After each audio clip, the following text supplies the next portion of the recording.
اے اللہ ان ظالموں پر اپنے پانی کے وہ خزانے بہا دے جو قوم نوح کو تباہ کر کے چلے گئے تھے۔ اے اللہ اپنی ہواؤں کے خزانے ان ظالم اسرائیلیوں پہ چلا دے جنہوں نے قوم عاد کو تباہ کر کے رکھ دیا تھا۔ اے اللہ قوم سمود والا عذاب ان پہ مسلط فرما دے۔ اے اللہ حضرت شعیب علیہ السلام کی قوم پہ آنے والا عذاب ان ظالم یہودیوں پہ بھیج دے۔ ایک کام تو ہم یہ کریں کہ ان ظالموں کے لیے بد دعائیں کریں اور مظلوموں کے حق میں دعا کریں، اور دوسرا کام ہم یہ کریں کہ سوشل میڈیا کو استعمال کرتے ہوئے ظالم کے ظلم کا اجاگر کریں اور مظلوم کی مظلومیت کو واضح کریں، جتنا ہو سکے اس کی مذمت کریں، فلسطینیوں کے حق میں آواز اٹھائیں، اس لیے کہ مسلمان کا بھائی ہے۔ حدیث میں آتا ہے لا یظلمہ، نہ وہ مسلمان پہ ظلم کرتا ہے، ولا یسلمہ، نہ وہ مسلمان کو کسی کافر کے سپرد کرتا ہے۔ اس کڑے وقت میں فلسطینیوں کو بھول جانا، اپنی دعاؤں میں شامل نہ رکھنا اور ان کے حق میں اپنے جذبات کا اظہار نہ کرنا اور اپنی زبانیں گم رکھنا، یہ گویا کہ مسلمان بھائیوں کو کافروں کے سپرد کرنا ہے۔ اور آپ صلی اللہ علیہ وسلم نے مسلمان کی علامت یہ بتائی ہے کہ وہ کسی بھی مسلمان کو کافر کے سپرد نہیں کرتا، ولا یسلمہ۔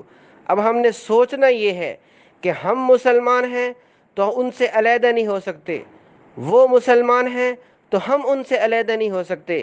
جب فرما دیا گیا کہ المؤمنون کرجل واحد، تمام کے تمام اہل ایمان ایک آدمی کی طرح ہیں، ایک جسم کی طرح ہیں، ایک باڈی کی طرح ہیں۔ ان اشتکا عینہ اشتکا کلو، اگر آنکھ میں تکلیف ہے تو پورا جسم بے چین ہے۔ ان اشتکا راسہ اشتکا کلو، اگر سر میں تکلیف ہے تو پورا جسم بے چین ہے۔ آنکھ میں دکھ درد ہونے پر پورے جسم کا بے چین ہو جانا علامت ہے اس بات کی کہ آنکھ کا تعلق جسم کے ساتھ قائم ہے۔ سر میں درد ہونے پر پورے جسم کا بے چین ہو جانا اس بات کی علامت ہے کہ سر کا تعلق پورے بدن کے ساتھ ہے۔ اسی طریقے سے فلسطین میں ہونے والے ظلم و ستم پر پاکستان کے مسلمان کا آواز احتجاج بلند کرنا علامت ہے اس بات کی کہ رشتہ ایمانی قائم ہے، رشتہ ایمانی قائم ہے۔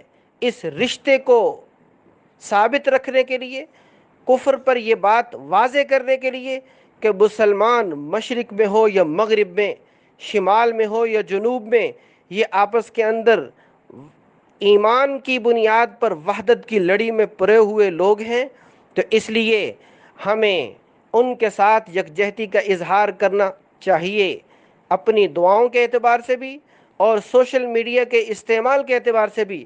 اور دعائیں یہ بھی کرنی چاہیے کہ اے اللہ امت مسلمہ کے جتنے بھی حکام ہیں ان کو اس وقت اپنا فریضہ ادا کرنے کی توفیق عطا فرما، انہیں ان فلسطینیوں کے حق میں صرف بیان بازی نہیں، اس سے آگے کچھ کرنے کی توفیق عطا فرما۔ اگر فرانس اسرائیل کے حق میں فلسطین کے خلاف بیان دے سکتا ہے اور اسرائیل کو حملے تیز کرنے کے مشورے دے سکتا ہے، تو امت مسلمہ کے حکمران فلسطین کے حق میں یہ بات کہہ سکتے ہیں کہ تم کھڑے ہو جاؤ، ہم تمہارے ساتھ ہیں، تمہیں جس چیز کی ضرورت ہے ہم تمہاری وہ ضرورت پوری کرتے ہیں۔ اور افسوس تو اپنے ان با اختیار لوگوں پر بھی ہے جنہوں نے انڈیا میں کورونا کے پھیلنے پر آفریں کیں، آکسیجن کی، ایمبولینسز کی اور دوسری تیسری چیزوں کی۔ آج ان کی آفریں فلسطینی بھائیوں کے لیے کیوں نہیں ہیں؟ کیا انہیں مسلمان بچے وہاں تڑپتے نظر نہیں آتے؟ کیا مسلمان خواتین کا بہتا ہوا لہو ان کی آنکھوں کو نظر نہیں آتا؟ کیا وہاں تڑپتے ہوئے لاشیں انہیں نظر نہیں آتے؟ 100 سے زائد فلسطینی مسلمان تڑپ چکے ہیں، وہ جنازے اٹھا رہے ہیں، وہ تراویح پڑھ رہے تھے، ان پہ ظالمانہ شیلنگ کی گئی، اب ان پہ بمباری کی گئی، یہ سلسلہ جاری ہے۔ ایسے میں ہمارا ایمانی حق ہے، ایمانی فریضہ ہے کہ ان کے حق میں ہم آواز اٹھائیں اور یہود کے خلاف ہم بولیں۔ یہ یہود وہ قوم ہے جس کے بارے میں ہمارے رب نے یہ بات ارشاد فرما دی 1400 سال پہلے کہ لَتَجِدَنَّ أَشَدَّ النَّاسِ عَدَاوَةً لِلَّذِينَ آمَنُوا الْيَهُودَ، کہ مسلمانوں کے سخت ترین دشمن یہودی ہیں۔ ہمیں ان کو دشمن سمجھنا چاہیے، دشمن بنا لینا چاہیے۔